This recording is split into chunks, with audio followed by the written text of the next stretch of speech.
If you like Tuna Mayo Onigiri, you will love this Tuna Mayo Rice Bowl. Creamy, tangy, and a bit salty tuna salad goes really well with steamed rice. Chop green onions finely. We are using this for topping. Instead of wrapping the rice with nori seaweed like onigiri, we will shred it and use as a topping. We make a simple tuna salad. Drain a can of tuna and place in a bowl with some Japanese mayonnaise and salt. Mix well. Serve steamed rice in a bowl, top with some shredded nori seaweed, then the tuna salad.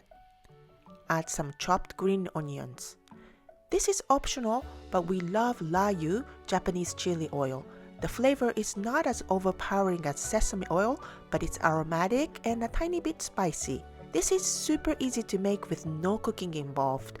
If you already have cooked rice in your rice cooker or a leftover in the fridge, all you need is a few simple ingredients. Hope you try it soon. 美味しい。